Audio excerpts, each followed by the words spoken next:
What up, everybody, and welcome to the Charter Podcast, brought to you by St. Xavier University. Whoo boy, we got a game to talk about. We had one podcast that was going to be told tonight, and then we had a whole nother podcast, and now we're on podcast number 3 because my goodness was that a wild end to the game. Before we get going, I got to introduce my guys with me. Kevin Lapka, our digital content producer here at CHSN, and Clay Harbor. You see him on the Big Pro Football Show. You see him on our social handles. You see him everywhere. Clay Harbor. Guys, thanks for joining me today. And where to begin? We have to start with the ending. Clay, instant reacts to the finish. Well, Alex, I've been a part of a lot of football games in my life. I'm talking high school, college, NFL, 9 years in NFL, 4 years in college, 5, count my redshirt year, obviously 4 years of high school. I've never been a part of a game, and I'm not overreacting. Never been a part of a game with a finish like that. And obviously the first thing you look at is the Hail Mary.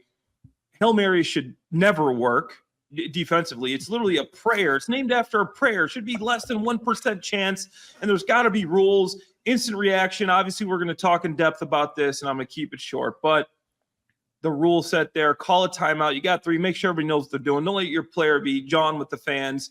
Doug Kramer carried. There's just offensive coordinator. You got to start faster. Defense played well. Caleb showed up in the end when it mattered, but there's a lot to clean up, and I want to look at the all-22 because I thought they would have a lot better matchup with the receivers versus these defensive backfields. I want to see were the receivers not getting open or was Caleb not seeing them? And then obviously the protection. But overall, there's some positive things to take from this, but the coaching, the Bears were just out-coached.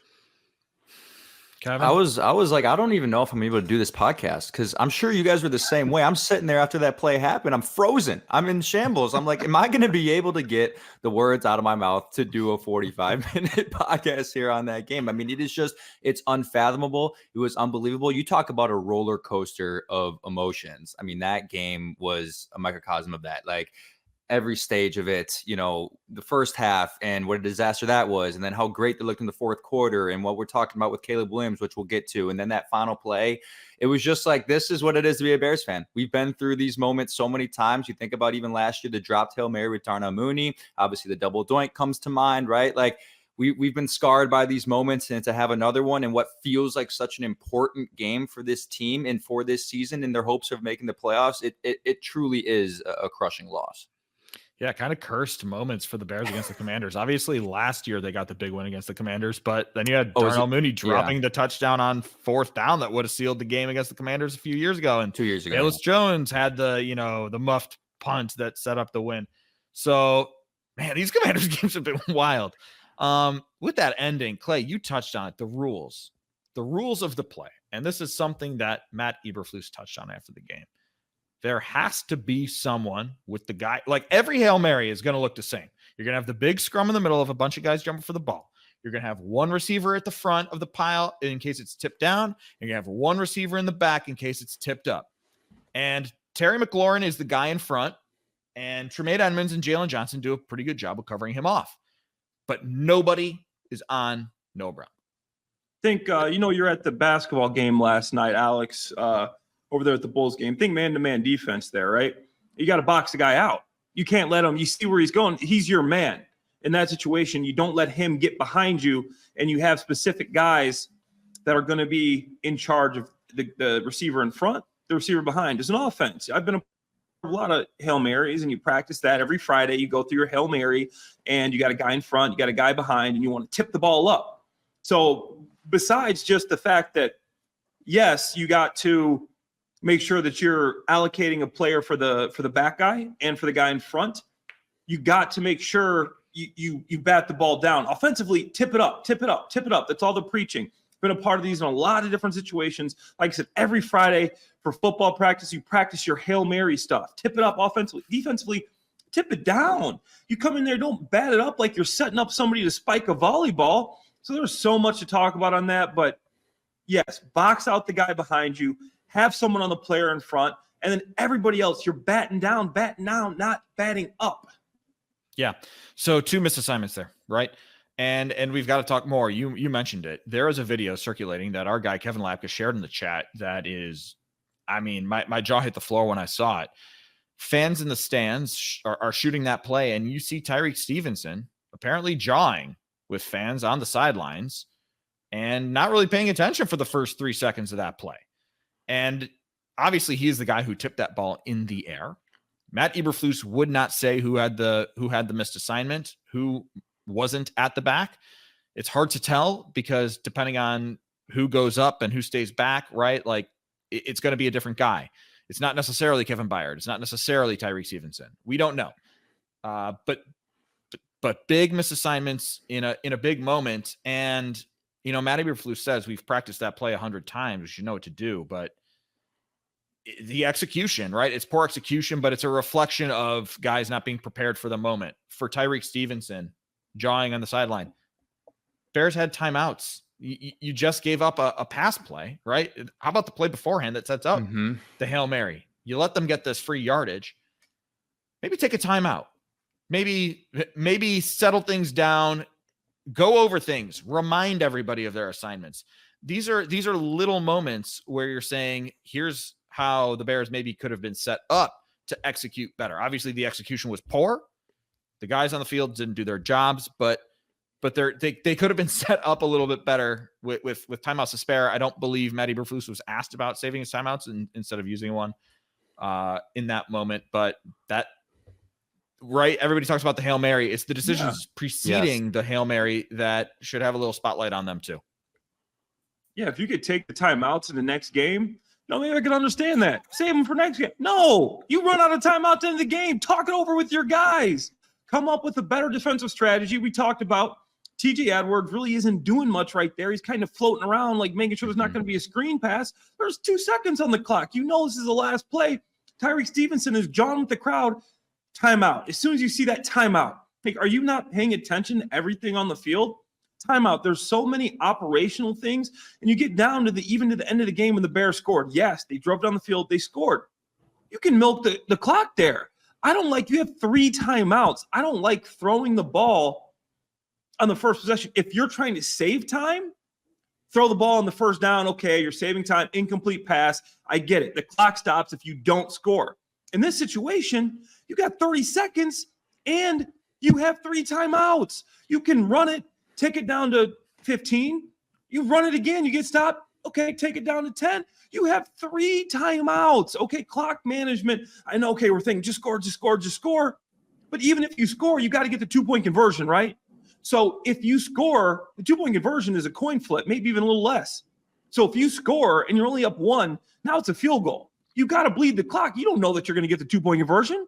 The clock management, the fact that you don't have someone telling you what to do there, run the ball. If you score, okay, we score. If you don't, we let the clock run out and the game's going to be over after we score.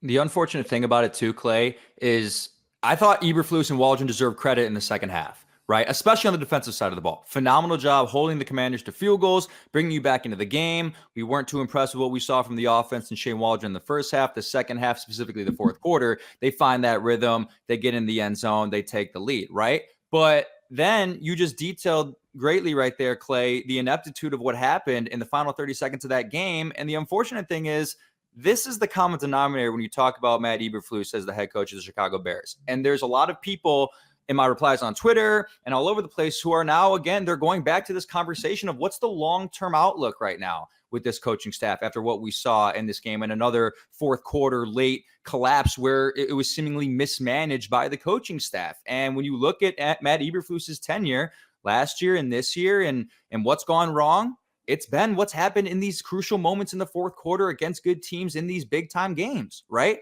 And when you talk about the long-term outlook, and we're not going to do that yet, right? We're not going to talk about a coaching change. This is a 4-3 team that still has a chance to be in the playoffs. This is losing to the Commanders is going to hurt those chances a lot because there's a good chance that they could be one of those wild card teams that you're going to have that head-to-head loss against. But if that conversation approaches, if they get to 4-4, if they fall to the Cardinals, right? And we get to that point later in the year, you're going to go back to this game. You're going to go back to these fourth quarter moments where the Bears have seemingly crumbled in their time with Matt Eberflus. So, look, I think they deserve credit to get them to that point.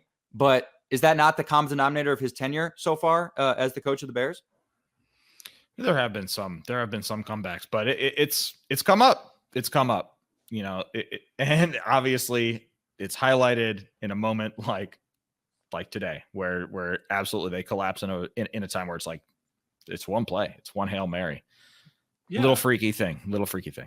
And I'll tell you, the good coaches, and just before we transition here, I played with Andy Reid for 3 years. I played with Bill Belichick. They have everything set up to a T. You know exactly what you're doing in your Hail Marys. There's not a thought in the world that you're going to let one of those guys be John to the fans when the Hail Mary's going off, that you're going to have a guy hanging in the flat to guard against a screen pass or to shadow the quarterback. Let Jaden Daniels run. Like it's the last play of the game. And then the clock management, I go back to that. There's going to be a process. You know exactly how much time is on the clock. And the good coaches are coaches that think about all that. They're not thinking about one play. They're thinking about 2, 3, 4. The whole game is a concept, everything, all inclusive there. And that's something the Bears just don't seem to do. Mm-hmm. All right, 11 minutes into this podcast, we have not talked about Caleb Williams. That might be a charter podcast record. But obviously we had to dig into the Hail Mary stuff.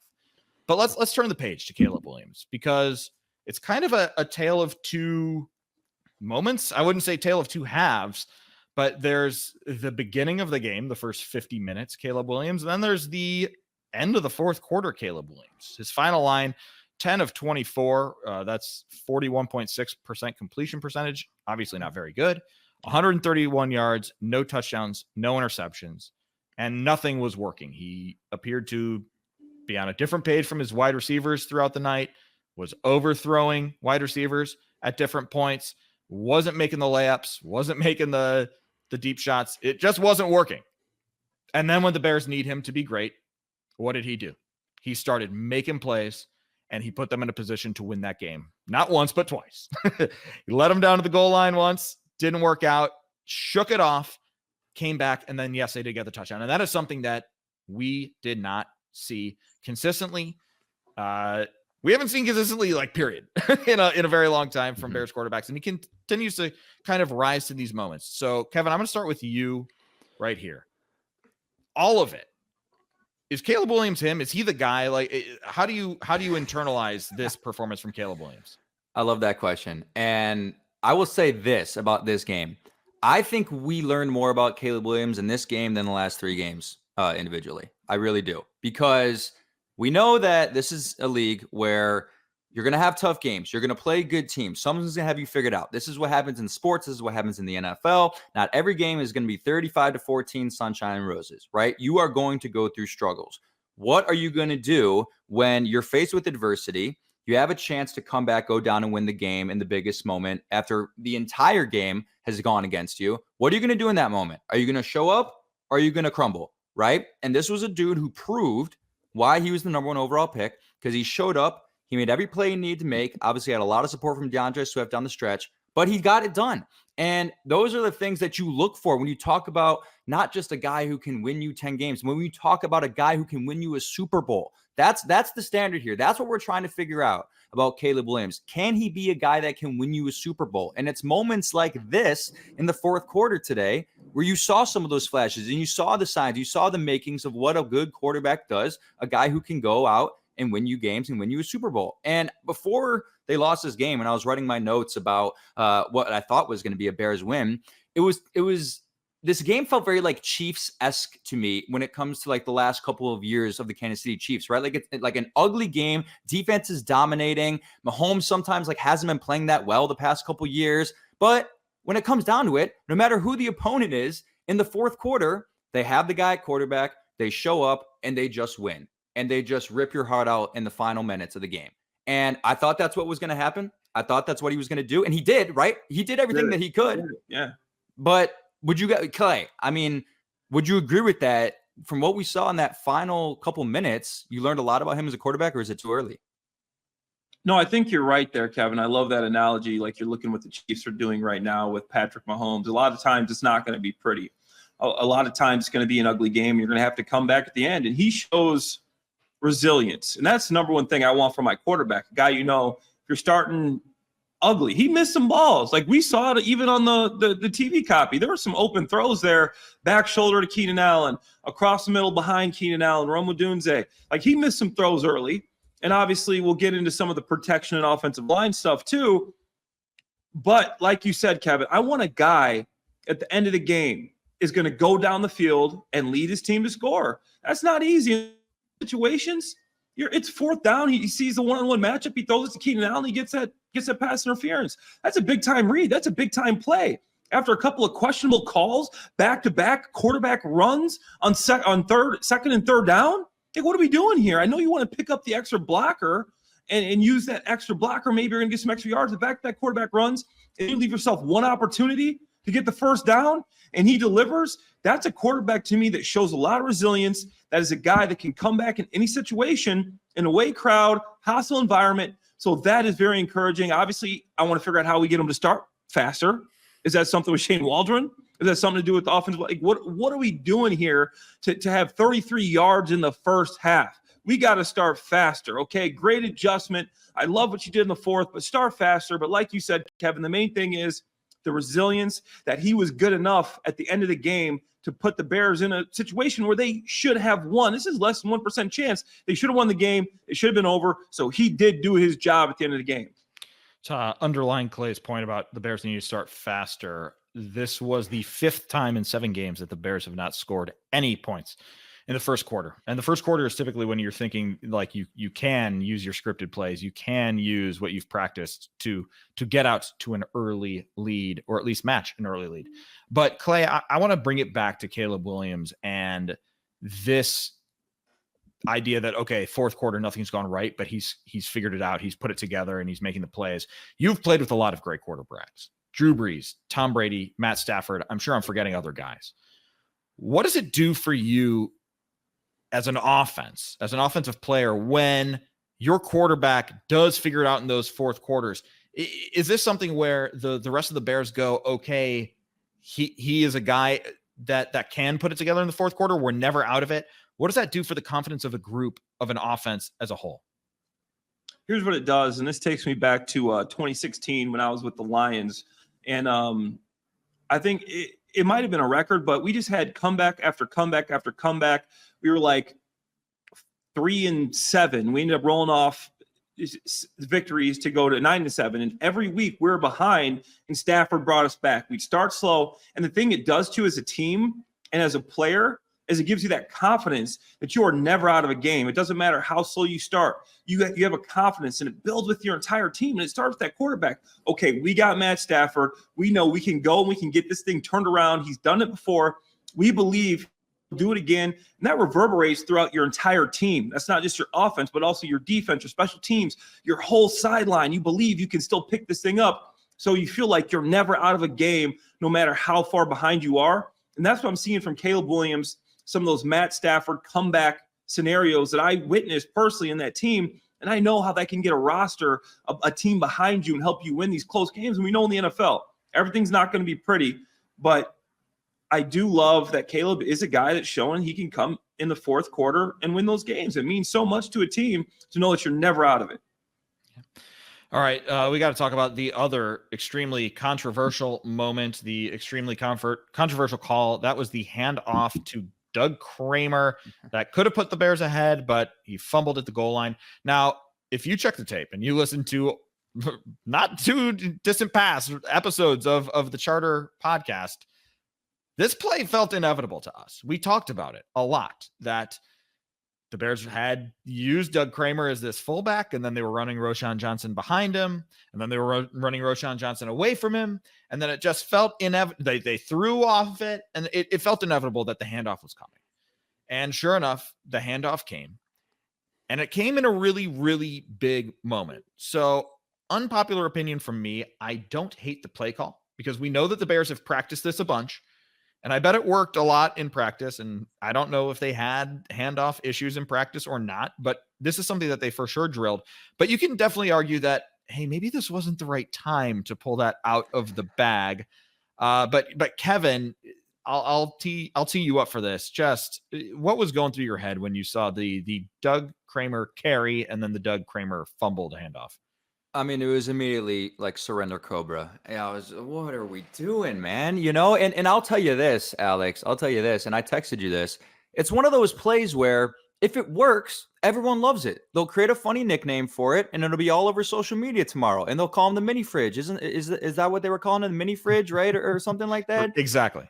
Like they'll make a nickname out of it and all that, but it's not a play you run when you're down in the fourth quarter. It's a play you run when you're up 7 or you're up 10 or you're up 17. I mean, the execution is questionable, and the fumble itself actually got credited to Caleb Williams. And I thought Tony Romo made some good points on the call that he didn't hold the ball long enough. But again, I mean, it's an offensive lineman, a backup center that's taking the snap, and not Roschon Johnson or DeAndre Swift. So instant reaction off of it. It just didn't feel like the right moment. And I would have preferred probably anything else in that moment. But I get you. It's a play that they practiced. They probably felt confident in it. But do it when you're up 7. Do it when you're up 10.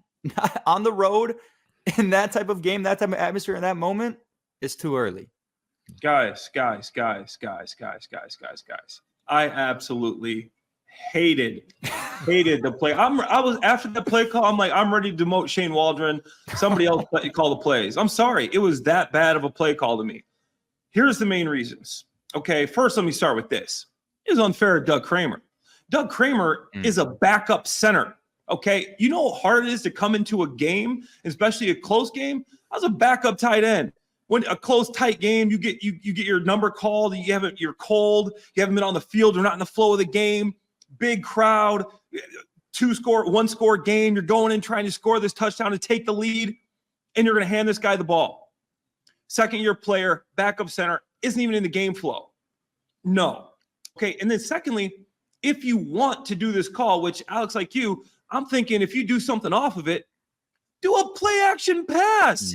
If he drops the ball, it's an incompletion, okay? If he doesn't know how to take a handoff, he hasn't been doing this since high school, middle school, college, like everybody else here.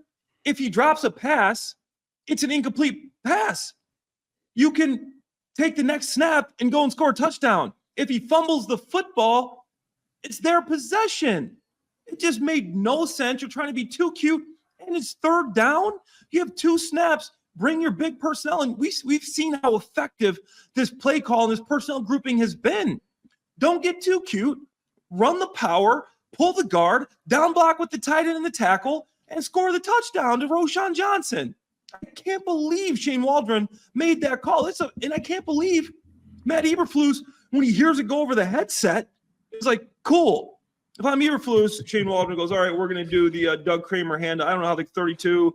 Matt be like, no, just run it with Roschon. That's what he should have said. And then Shane Waldron say, okay, actually, we're going to run the normal power.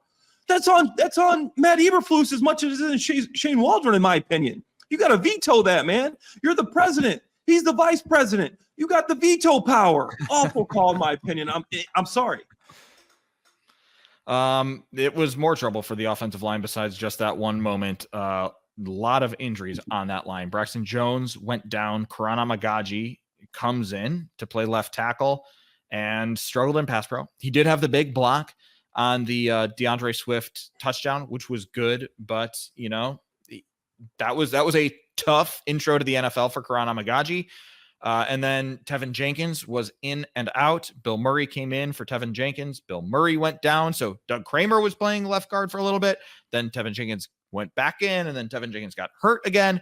And the Bears were all of a sudden extremely thin at the offensive line. Larry Borum practiced in full, but was not activated off of IR. Nate Davis was a healthy scratch again. So the Bears were really down. I think they were down to their last man on the offensive line by the end of the game. So I guess, Kevin, how concerned are you about the offensive line with now injuries piling up? Yeah, I mean, it's really concerning. When I looked at that first half, honestly, I know there's a lot of people frustrated with Shane Waldron, but I thought, honestly, it was honestly the lack of protection that was more of the issue for me in that first half. And then you have guys go out, and this has just been the problem with this team the past couple of years, is the inability to stay healthy at that position group and not having ample depth to be able to recover when these injuries inevitably happen. Obviously, we know injuries happen frequently on the offensive line position, but I just don't know if they're capable of recovering if this is going to be a long-term thing with Tevin Jenkins. If Bill Murray is going to miss a couple of weeks, hopefully Ryan Bates comes back soon. But the underlying issue, when you look at the problems with this offense this year and the games where they really struggled, it's been with the lack of protection on offensive line and Caleb Williams struggling and not having the confidence to deliver a throw and sit there and having to flush out of the pocket. And when you talk about this team, long-term and how can they be a team that we believe can win playoff games in the future, it has to start there. And I don't know if they're capable of doing that in the trade market. It's just not something that happens that frequently. You don't acquire offensive linemen in the trade market as often as you do other positions. So I don't know the solution here. And it's a scary thing to think about. If these are injuries that are going to keep starters out for significant periods of time, what's the solution? Because the depth that they currently have isn't good enough for you to feel good about protecting Caleb Williams, especially when the schedule is going to get a little bit tougher. We know that they've played some pretty easy defenses. And I honestly think Washington deserves more credit. They deserved more credit going into this game. They haven't been a slouch this year defensively. They've allowed some points, but Dan Quinn has that defense playing fast and playing well. But things are going to get more difficult once you start to play these division games and once you start to deal with the blitzes that Brian Flores and the Minnesota Vikings provide and the way that Green Bay's defense has been playing. And if they don't have a solution to this problem by then, I mean, how confident are you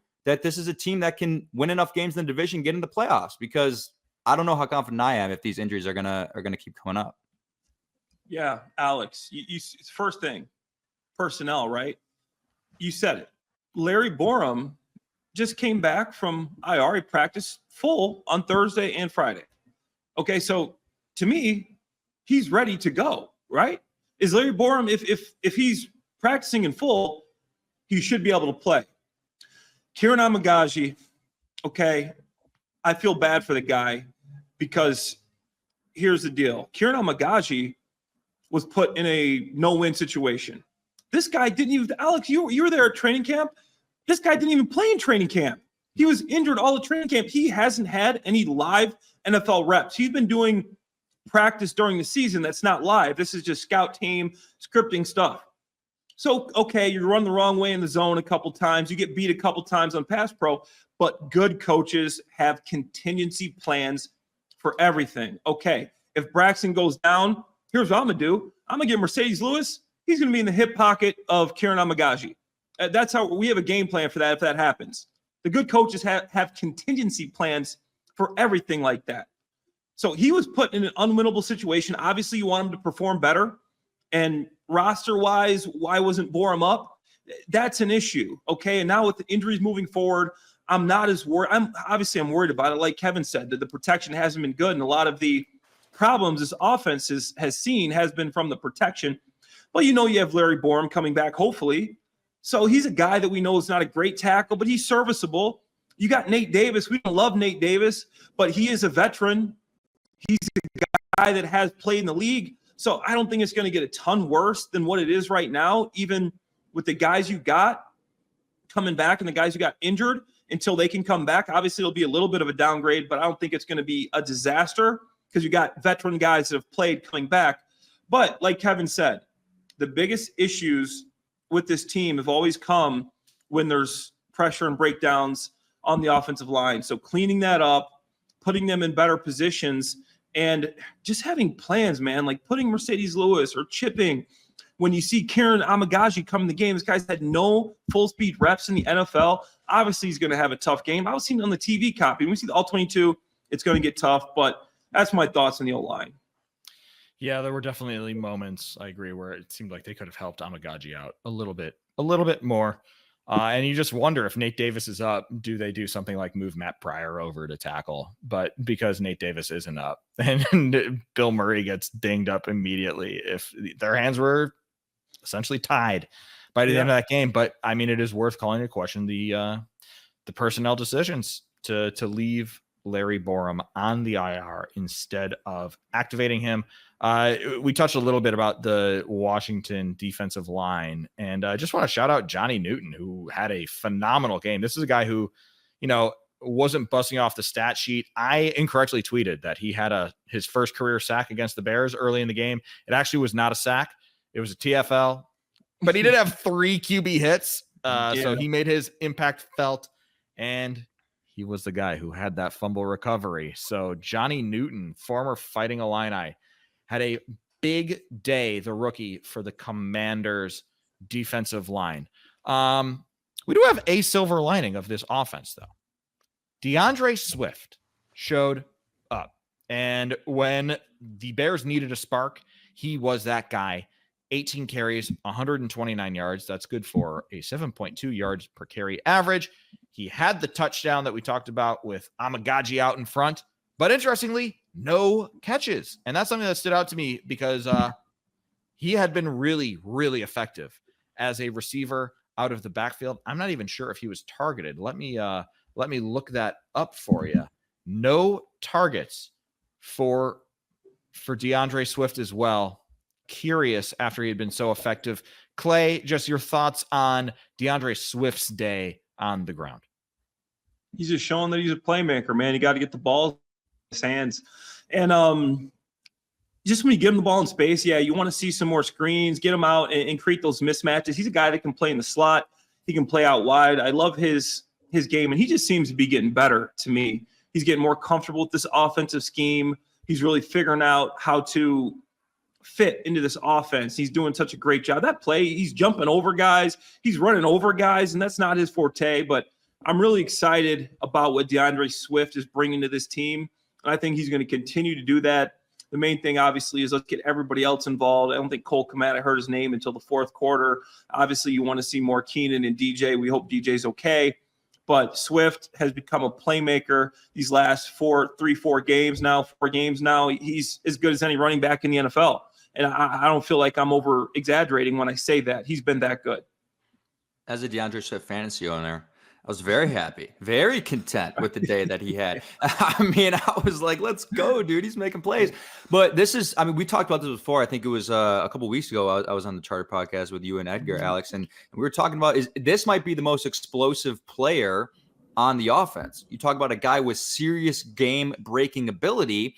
And I would like to see them put him in more situations where he can break the game, right? And when you talk about scheming him open on screens or doing what you can in the pass game to just get DeAndre Swift the ball in space, because this dude is insanely athletic. That hurdle over that defender, like, I don't even know if I can describe how insane that is from an athletic standpoint. Because not only did he jump over the guy, he landed, had great contact balance immediately after he lands, and then gets an extra couple of yards after that. Unbelievably athletic play. This is one of your most explosive athletic players on the offense, and he needs to be used in more creative ways. Watch what the Detroit Lions do with Jahmyr Gibbs, right? I mean, that you're talking about a similar thing over there in Detroit and how they use a running back who can be really effective in the pass game. And I would really like to see Swift be used that way because he's played phenomenal the past couple of weeks. And there's been a trend with the Bears. It almost was a trend with the Bears winning and DeAndre Swift playing better, right? And you can see the difference in the offense when DeAndre Swift is productive and when he's getting the ball. So I would like to see them use him more creatively. I need those PPR points. Let's go. I thought I was done going in on Shane Waldron and the play calling a little bit, but one thing really dinged for me, and that was the drive following the big DeAndre Swift touchdown. When he, the Bears have maybe found something here. The 3 play calls are a pass that was incomplete, short left to Keenan Allen, then another incomplete pass that Karan Amagaji was actually called for an ineligible downfield receiver. That was kind of the busted screenplay thing. Right. That was declined to make it 3rd and 10. And then 3rd and 10, an incomplete pass to Roma Dunze that they just weren't even in the same area code. There was 14 minutes still left in the game, so it's not like time was a factor. It was a 1-score game, and to me, that just dinged in the moment. Hey, you seem to have found something with your running back. Oh, remember, your running back's been a key part of your identity, and they went pass, 3 and out. So interesting moment. Yeah, it seems like DeAndre Swift is a guy who should be leaned on more and more as the Bears continue to work on their offensive identity. Does anybody have any other thoughts on the offense before we flip the page to defense? I mean, the only thing I would say is just you got to target DJ more often. I think just quick reads, right? Get the guy. This is Tony Romo was making a great point in the broadcast, saying this is one of the better contested catch guys with a man on him that you'll find in the NFL. You just got to give your guys a chance, right? Like we know Keenan Allen's specialty is he's gonna run, he's gonna get open, he's gonna find any way he can to get open, but I don't care if somebody's blanketed all over DJ Moore. You got to give him a chance and get this guy the football. Good things are going to happen when you force feed DJ Moore the football. And if we just had a couple designed hot routes, one read, I'm just going to give you a chance to make a play. That's the only other gripe that I would have offensively, because he just after everyone was talking about the game that he had last year against this Commanders defense, it was, oh, he's going to do it again. He had 200 yards, 3 touchdowns. Like we obviously knew that he wasn't going to have that type of production, but I mean, you got to give the guy you paid all this money the ball because he's that good and he deserves it and he's going to make plays for you. But other than that, nothing else on the offense. 24 pass attempts for Caleb Williams. Yeah. Just real quick. 24 pass attempts for Caleb Williams, 4 targets for DJ Moore. Sorry, go ahead. Got to be higher. No, the only thing I would say is I got to get the numbers on this, but I want to see the pass run breakdown on first down.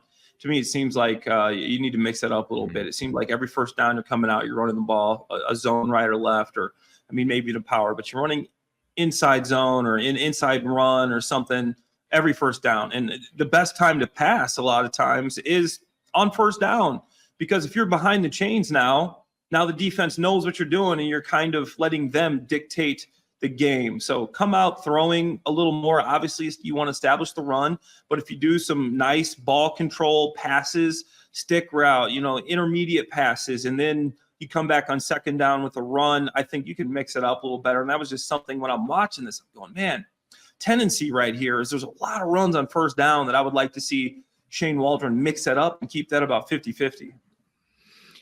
All right, the defense for 59 minutes and 59 seconds. They played lights out. No touchdowns allowed until the very end of the game, which obviously kept the Bears in the game, a game in which they probably had no business being in, period, point blank. But no takeaways, and we know that takeaways have been a calling card for this defense. So when you, again, holistically look at the whole picture, Clay, thoughts on the defensive performance? Well, that was a heck of a performance, man. I mean, we saw what they were able to do in the red zone. They gave up some plays, they gave up some yardage, but Montez Sweat, I thought, had a good game. A couple times he got out leveraged, but it's tough when you're going against Jaden Daniels, and his ribs didn't seem to be affecting him at all because he was moving. I mean, you guys saw it. He was getting out the pocket. He was getting some big runs. But overall, the Bears, they gave us some yards. You look at the stat book. This isn't going to be the best yardage game they've had, but when it matters, they did stop the Commanders in the red zone, right? You kept your team in the game by just letting them kick field goals, and obviously there was a missed field goal. We had Gervon Dexter acting like he tipped it or blocked it, but it was actually just a bad kick there. But overall, I was really, really happy with what the defense did. I thought one thing is Tyrique Stevenson. Obviously, we're ticked off about the way he handled that Hail Mary, jawing with the crowd, then tipping the ball up, but he tried to poke an offensive lineman in the eye. You get a penalty there. You do get beat on a big play from Terry McLaurin, gave up a couple other plays there. Want to see more from him, and he's got to be more disciplined because that Hail Mary thing wasn't even the only thing. He gave up. I mean, he tried to poke a guy in the eye, and he gave up 15 yards on on just an unsportsmanlike conduct. So overall, defense played well, but just be more disciplined. It's interesting. Sorry, Kevin, to jump in. Terrell Smith actually rotated in. He was back from injury this week as well. He rotated in with Tyrique Stevenson a bit this game. I thought he looked solid. It will be interesting to see how that rotation evolves moving forward. All right, now, Kevin, to you.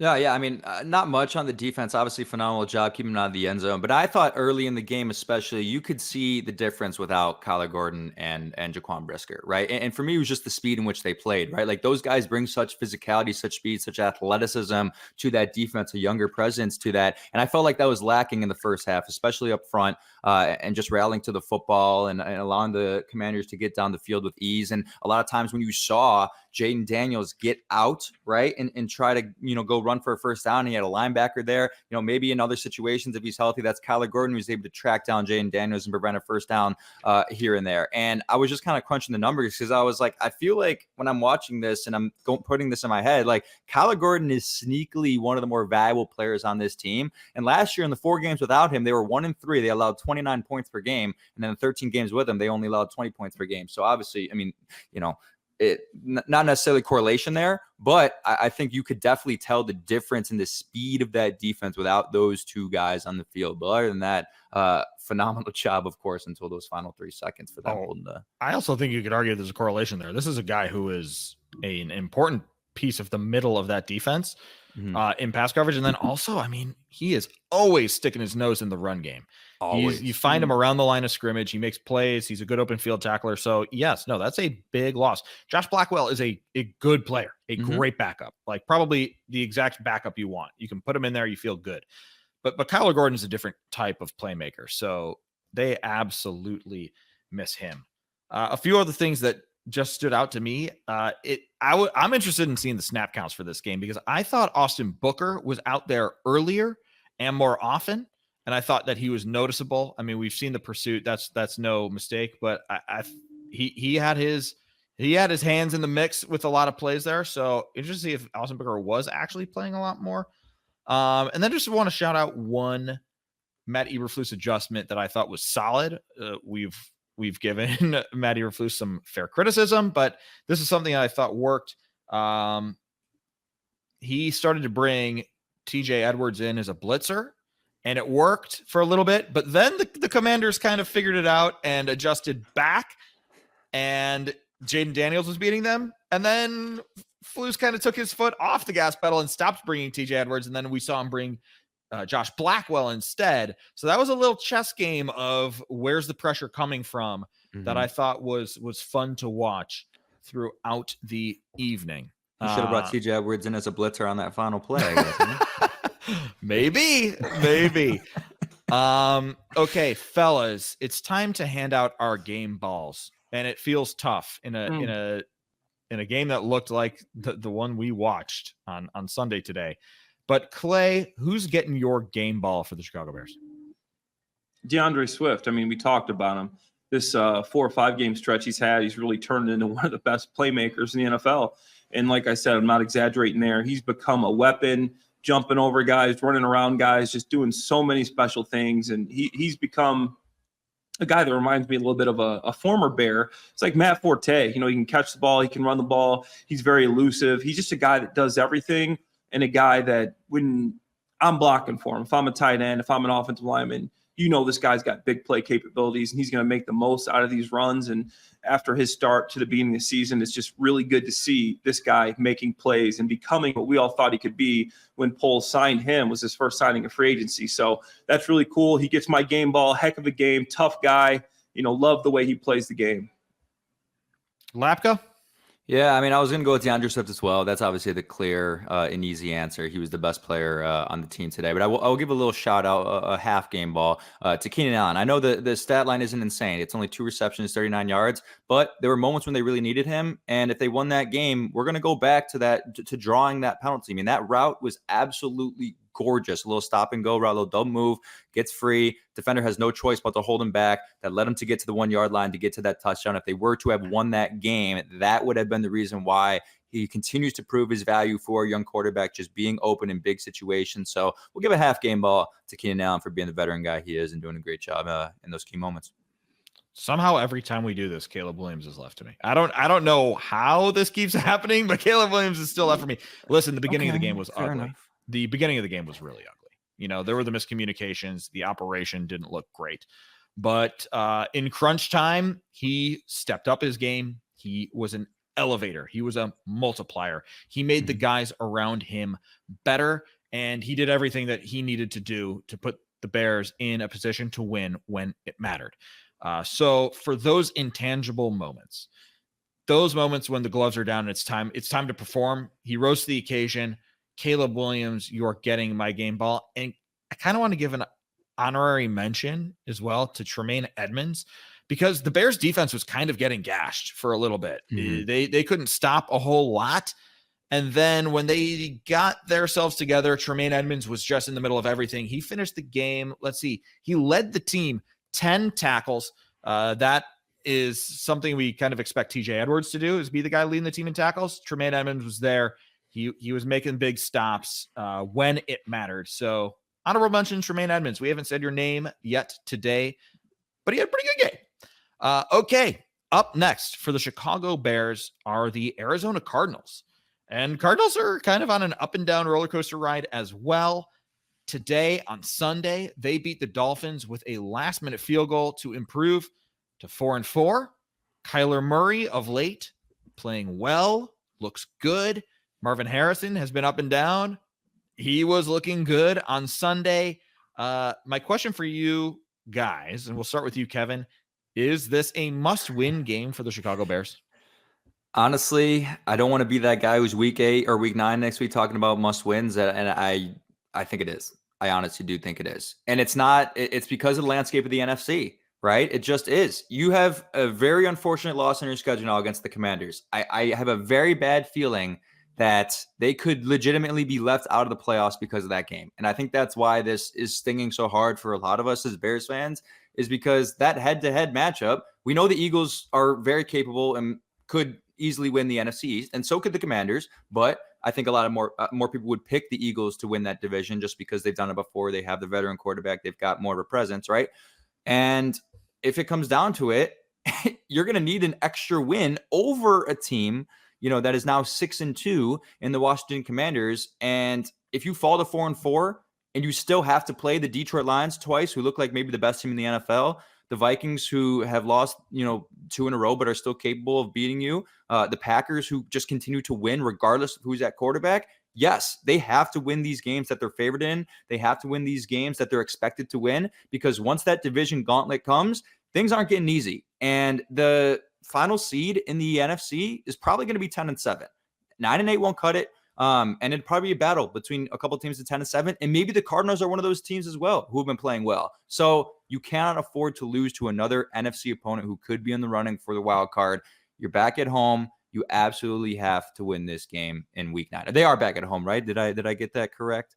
I think they're actually on the road. Are they still on the road? I forgot. Yeah, so they have the back-to-back road games. My apologies. They have the back-to-back road games, and I believe they go home for a couple after that. But yes, on the road. So that even makes it tougher, but must-win game for me, Clay.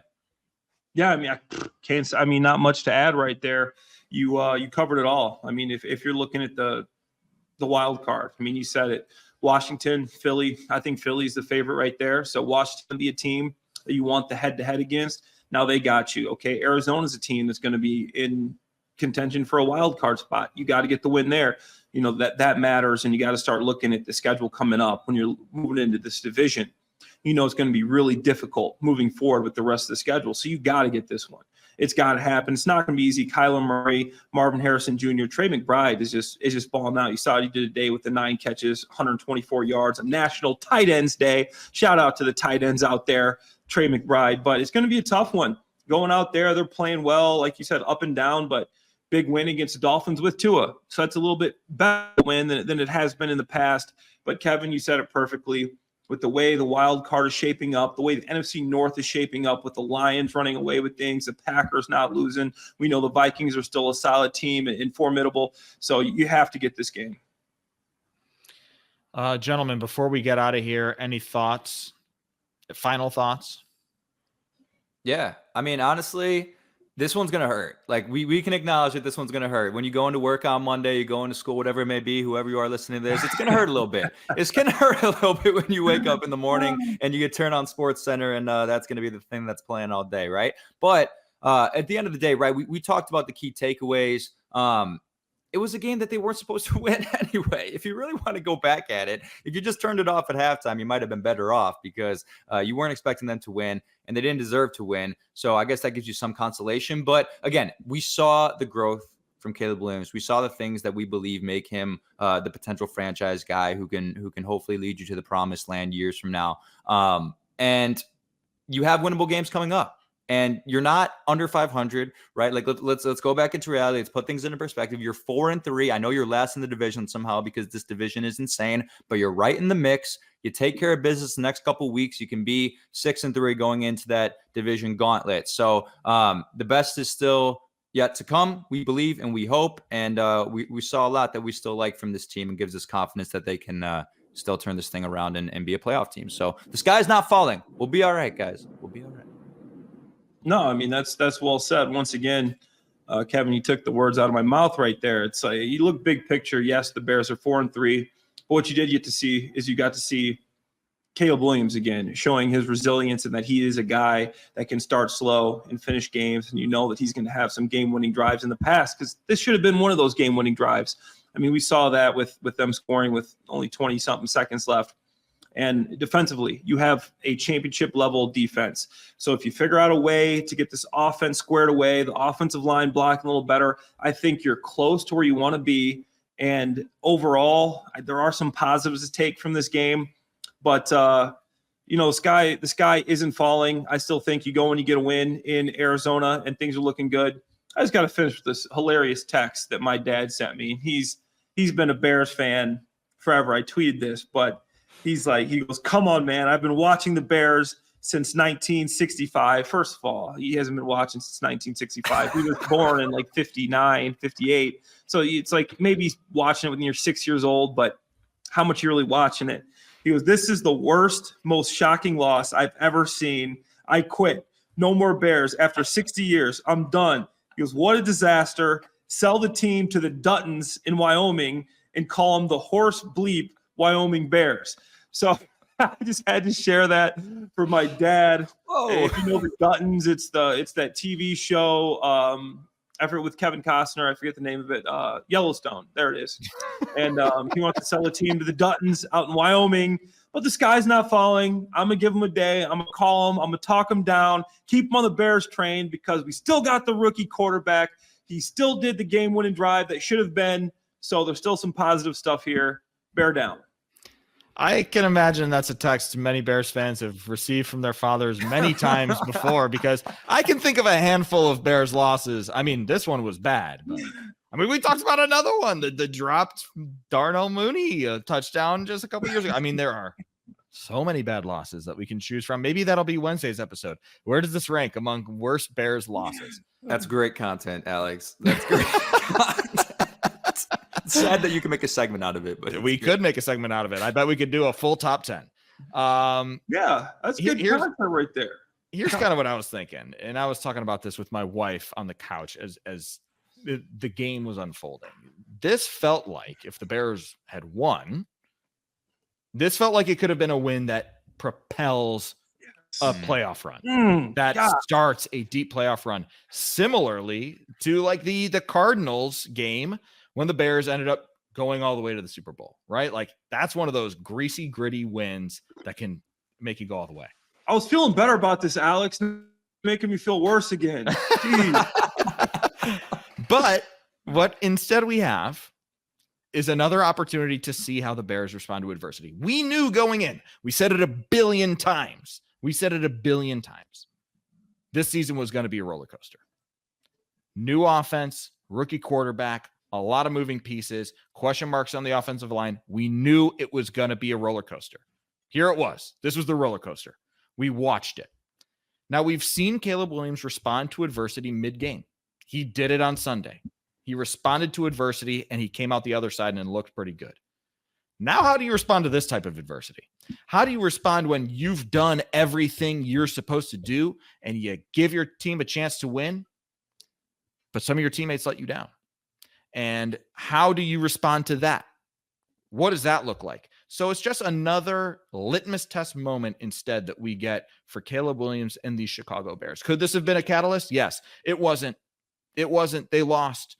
But we'll see how they respond. And that is kind of what this season is all about, right? That's kind of what this season is all about. We knew the Bears were going to be better. They are better. We had questions about whether they're going to be a playoff team. There's still questions about whether they're going to be a playoff team, but it was really about, did they get the guy, Caleb Williams? And this is another test. This is another test for number 18, QB1. How do you respond to this type of adversity and then the team as a whole? This is adversity. This is tough. How do you respond? So we'll get to see. We will get to see next week.